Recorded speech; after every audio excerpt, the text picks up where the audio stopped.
বিসমিল্লাহির রহমানির রহিম। উপস্থিত সম্মানিত প্রধান অতিথি, উপদেষ্টাবৃন্দ, সম্মানিত সভাপতি, কার্যকরী পরিষদের সদস্যবৃন্দ, উপস্থিত সম্মানিত ব্যবসায়ীবৃন্দ, আসসালামু আলাইকুম।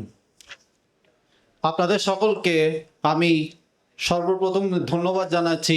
আপনারা অনেক ধৈর্য সহকারে এখানে এসে বসে আছেন এবং আমাদের অনুষ্ঠানটিকে উপভোগ করছেন এবং প্রাণবন্ত করে তুলেছেন।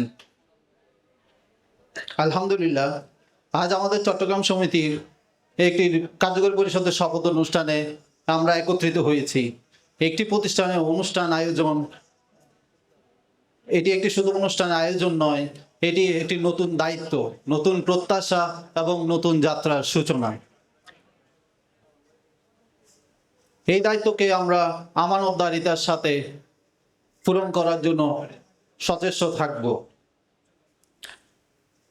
আমি আমার কার্যকরী পরিষদের সকল সদস্যদেরকে নিয়ে একটা কথাই বলতে চাই। যেহেতু আমরা এতগুলো মানুষের সাথে আমরা কমিটমেন্টবদ্ধ, সুতরাং আমরা জবাবদিহিতা এবং সক্রিয় এবং শৃঙ্খলা এবং সহযোগিতা আমরা কামনা করছি। আমার আগে বক্তব্যে অনেক ধরনের আলোচনা এসেছে এবং আমরা এগুলোর সম্পূর্ণ একটা সামারি আমি আপনাদের কাছে তুলে ধরি, যেটা আমাদের ভবিষ্যৎ পরিকল্পনা।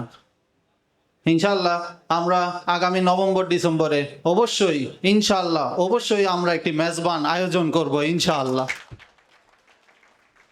পাশাপাশি আমাদের একটি গুরুত্বপূর্ণ কাজ আছে। যেহেতু আমরা এই সমিতির একটা স্থায়ী কার্যালয় আছে, আমাদের রেজিস্ট্রেশনের কাজটা বাকি আছে এবং এই ব্যাপারে আমরা আমাদের সম্মানিত পৃষ্ঠপোষক সহ এবং আমাদের যে গার্জিয়ান আছে তাদের একটু সহযোগিতা আশা করব।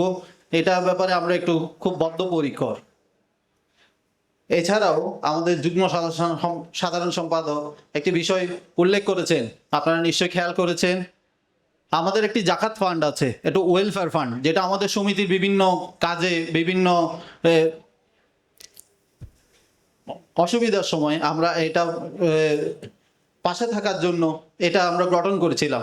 এটাকে আমরা আরো সম্প্রসার এবং কার্যকর করার জন্য সচেষ্ট থাকব।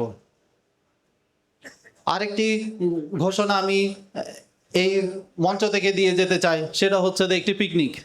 ইনশাআল্লাহ আমরা দীর্ঘস্থায়ীভাবে সামনে একটি পিকনিকের জন্য আয়োজন করব ইনশাআল্লাহ।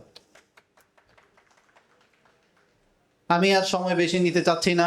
আমাদের সবাইকে ধন্যবাদ জানিয়ে পরিশেষে আপনাদের সহযোগিতা এবং দিক নির্দেশনা কামনা করছি।